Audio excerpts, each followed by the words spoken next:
What is going on in this real estate market in Sacramento? Is it crashing? Is it slowing down? Why are homes sitting on the market? You know what? Today we've got you covered. I'm bringing in local legend, real estate appraiser, Ryan Lundquist, great friend, great human. And we're going to talk everything market related to the region. So stick around and we're going to jump into some incredible conversation. Hey, what's going on, guys? Thank you so much for dropping by the channel. My name is Jake DeRosa with the DeRosa Real Estate team.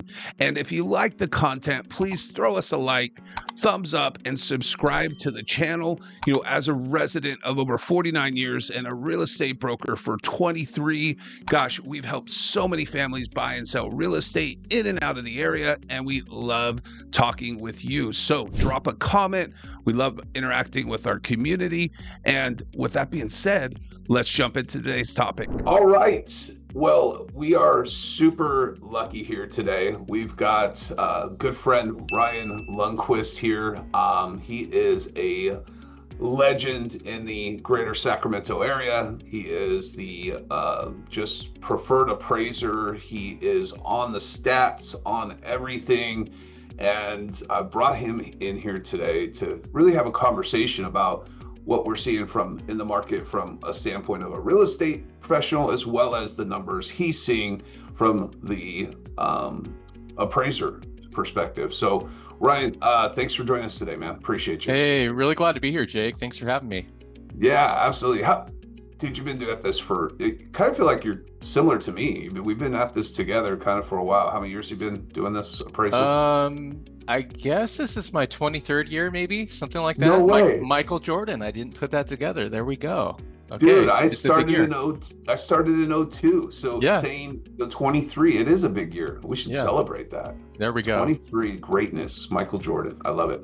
All right, so let's hop into today. And in fact, I'll start it off because, you know, I was checking out YouTube the other day and just real estate market. It's all I put in there, whether I put Sacramento, and obviously the hottest real estate videos that we're seeing out there are the doom and gloom videos of 08 and 2025.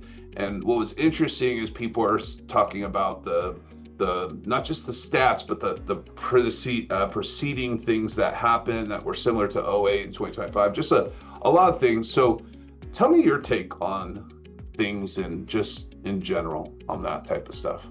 Absolutely. So yeah, there's no shortage of crash bros out there. And I'll admit, I subscribe to zero channels because I feel like it's a one-trick pony narrative where it's all about fear. And let's unpack that a little bit. But what I really hate is that I feel like it keeps people stuck. It doesn't help people make decisions. And, you know, they're in a place where it's just all about this crash that's coming. And so at some point, it seems disingenuous. So 2020, there's a crash coming. 2021, 2022, 2023. And you keep saying it over again. And then all of a sudden, the market softens this year. And, you know, it's really changed. Supply's growing more than demand. And people are like, hey, check it out, profit status. And so, but it seems disingenuous. And I think a lot of people, I just saw something on Twitter the other day where someone was like, you know, rent because, you know, we're going to have this 2008, you know, housing experience. And I just think that, you know, we're so obsessed with what happened in 2007, 2008, but we got to realize that in Sacramento, we had 190% more active listings at this same time in 2008. And what that translates to is 9,000 more active listings than we currently have today. And so a lot of people are looking at the market today going, oh man, we have so many listings.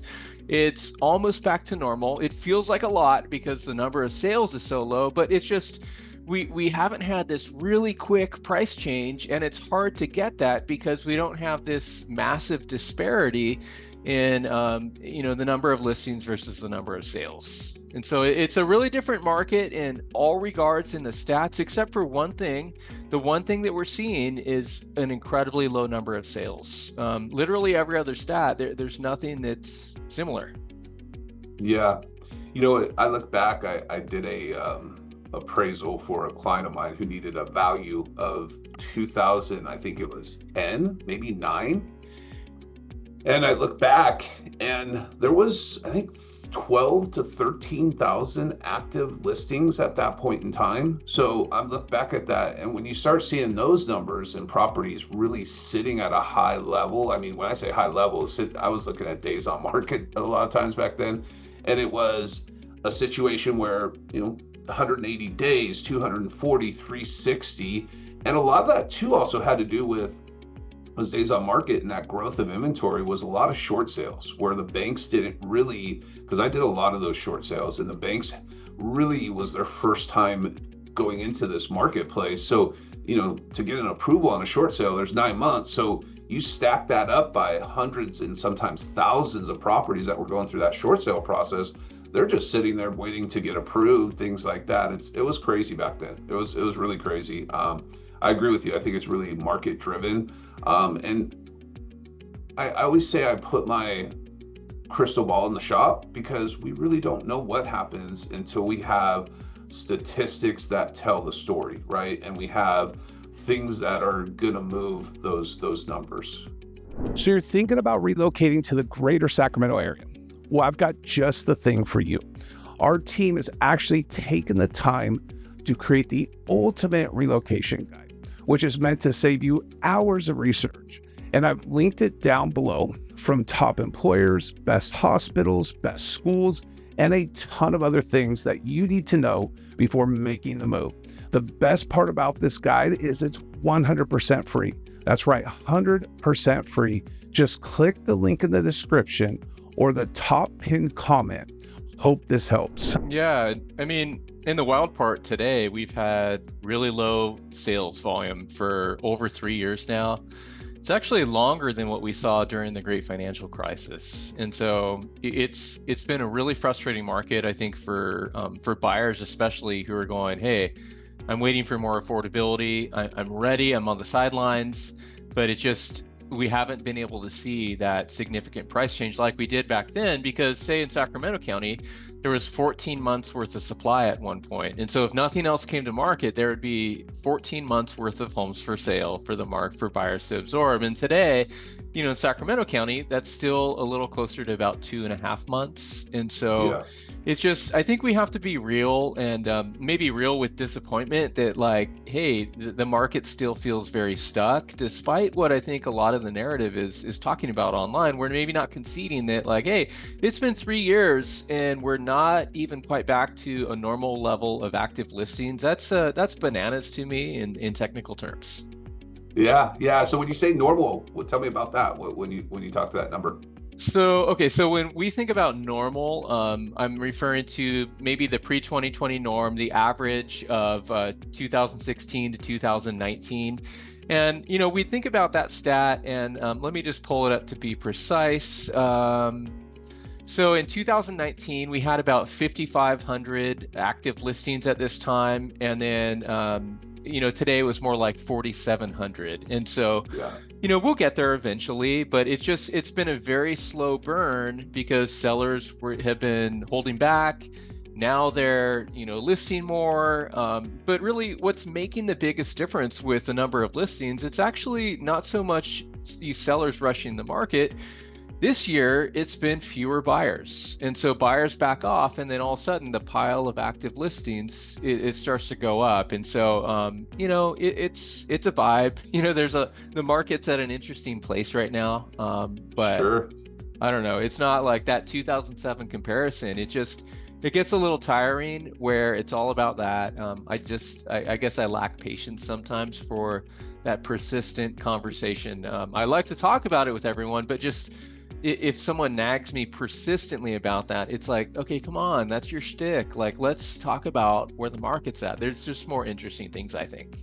Yeah, and if we're going into where the market is today, and a market update, if you would, from our perspective, what we're seeing with current active listings, we put a house on the market. One, it's incredibly important that the house is correctly priced, and not necessarily correctly priced to what sold 2 and 3 months ago, but you have to look at the active listings and what your competition looks like.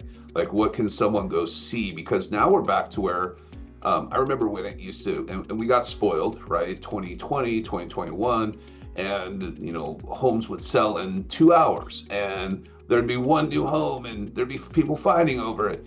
Now that same buyer has the choice between a dozen to 15 homes that fit into their price point, and they're just taking longer. We're seeing requests for second showings. We're seeing requests before a buyer makes an offer. But to be really competitive, you have to have competitive pricing. Your home buyer profile we're seeing right now is they want homes that are ready to move into, so really well taken care of. And we're still seeing people come in at good pricing and good offers, just sometimes more incentive laden, right? Oh, for sure. And you look at, say, like Placer County, average days on market, 38. El Dorado County was more like 41, Sacramento, 32. And so most local counties are flirting somewhere between 30 to 40 days on average, and there's properties that still go very quickly, but it's not that situation where everything's getting bid up. Statistically, you look about 6% of the market maybe gets about 5 or more offers. And so, it's really good to keep in perspective that it's not that dynamic of getting a ton. If a property today gets 20 to 30 offers, I mean, that's because it was priced low. Let's be real. Yeah. I remember that one we talked about a while back. It was in the news for getting over 100 some odd offers, and that was during the hottest time. But they priced it incredibly low. So yeah, it's definitely a method. So from the perspective, I think from a seller's or a buyer's perspective, and kind of going back to your piece of this kind of squashing people's ability and creating doubt in the marketplace as far as making decisions go, what's some advice that you might have for, say, one, a seller, and then also two, a buyer that's considering getting into this market or considering buying, but let's say they're afraid that prices might dip, that prices might do whatever. What are your thoughts around that? Now for the question of the day, where are you from? I want to know who's listening, who's watching. Would love for you to leave your answer in the comments below. I want to hear what you have to say. Also, if you have any questions or thoughts, you can leave those in the comments too. Even better, just shoot me a text, call, or email me. My information should pop up below. Yeah, so I'd say for the seller to be realistic about where prices are at, and don't get hung up on, older sales, because those are like historic artifacts. They tell us what the market used to be like. What's the market like right now? It's just like you said, Jake, what's getting into contract and what's listed for sale. That's your competition. And I think buyers are incredibly sensitive about condition. And so button up details if you can, and spend a little bit of money if you have it available to, have a product that's upgraded. I think flippers in particular are in a position of advantage because they're taking a house that's, old and moldy or whatever it's like. That was an Encino Man reference, by the way. I don't know if you remember that movie. But they're taking this old and moldy house and then updating it, and they're giving buyers a product that they want that's move-in ready and upgraded, and that's what buyers are looking for because they may not have the funds to pay outside of that. Now, but in terms of buyers, I would say, I get the hesitation. I would just try to get the best possible deal as you possibly can. If your lifestyle is colliding with today's market, then get as much as you can from sellers, but be realistic also, because I think just as sellers are sort of stuck in 2021, I think sometimes buyers are maybe stuck in the future too much and not realistic about competition levels. It's not a market of picking up properties for dirt cheap. It's not that 2009 vibe where we had, 84% of all sales were distressed in Sacramento County. Half of 1% of sales lately have been either bank owned or short sales, half of 1%. And so just be realistic, but be patient. Don't let anyone talk you into anything. Make your decisions, and then also at some point, it's if your concern is prices. Listen to trustworthy data sources. And tune out any sources that are putting spin, whether it's positive spin or if it's incessant negativity, because that stuff is just not helpful. And once you're in a place, it's just like, I don't know, what this estimate says, or what stats people say. I don't know, maybe it's time to unsubscribe and just live your life and enjoy life. Not that we're not paying attention, but it's just, at some point, we don't look at this estimate every single day and let that sway our emotions or well-being. We've Sure. got to realize there's much more than what the housing market's doing. And yeah, I agree with that so much. And with my clients, I'm constantly advising is, hey, if first things first is make sure it is the right decision for you financially, because I've been house broke myself in the past. And so being house broke is definitely not a fun thing to do. So if the payments make sense financially, that's step one. And if it's going to improve your living situation, if that's going to help you get to what you want to accomplish, then definitely an opportunity to look at it. I've never been doing this 23 years. The only people who have actually timed the market in any sense have timed the market just out of sheer dumb luck. It's like there's no real timing. And then also too, a story I share with a lot of friends and clients is I look back into that 2003, 2004 market, because I purchased my first home in 2005, right? But one of the things that I noticed being a part of that foreclosure and short sale process was that people would come to me and say, hey, I need to either sell my house because I really have a life situation, right? Where it's like a job or something's happening, or maybe we're families past, whatever, or divorce, things like that. And then some would say to me, I want to short sale my house as a business decision. And then the third people said, you know what? Hey, I understand I'm underwater, but the payment makes sense. I'm just going to ride this out. And if I look at each of those categories, right, understand the life situation, can't do anything about that. The business decision where maybe their house was worth half of what they owed, etc. And then the people who wrote it out, the ones that wrote it out, actually, you look forward to today, they received, I don't know, when the market really recovered, kind of took off in 2021, they received all those years of tax benefits for owning a home, writing off interest, things like that. They had their own home, and they look up and yeah, their house dropped significantly, but they look up and their house is worth more than it was when they initially purchased it. And that's kind of real estate. If you look at the nation as a whole, 4% appreciation nationally in the past 30 years since they started tracking it, that's highs and lows. I mean, it's that making sense is where you really want to look at it. And then also too, going back to your stats piece, is we oftentimes will consult with our clients and say, hey, Carmichael, Fair Oaks, love both those areas. Let me share some stats with you. Right now, on average, they're receiving about 97% of sales price to list price. So that kind of really educates you on what we're seeing in that market and how to position your offers once they happen. So. No, for sure. And I like that. I think the question of where do you want to be in life? Who do you want to do life with? I think those are really powerful questions. And some people are like, well, you're just saying that because the market has, struggled, the number of sales. No, I'd say that in any market. And so, ultimately, people need to make adult decisions and figure out, just like you said, does this make sense financially? Does it make sense for my lifestyle? Whether it's 2012 or 2025 or 2007, like that's always the question that people need to entertain. And one thing I did want to mention is that the market is not the same with every property type or in every location. I find overall, the high end of the market, above 1.5 million or so, a little bit stronger volume than the rest, or like 55 plus communities in Placer County doing really strong. El Dorado County has actually had more volume this year, and Sacramento's down a little bit, Placer's down a little bit, and so something's in the water in El Dorado. And so it's just a good reminder that the market isn't going to be exactly the same in every single location or price point. Guys, it's Jake, and as much as I love making these videos, there's one thing I love more, and that's helping families and people from across the U.S. make the move here to the greater Sacramento area. I've helped countless families make that move. So whether you're coming out next week, this week, next month, or even next year, don't hesitate to reach out.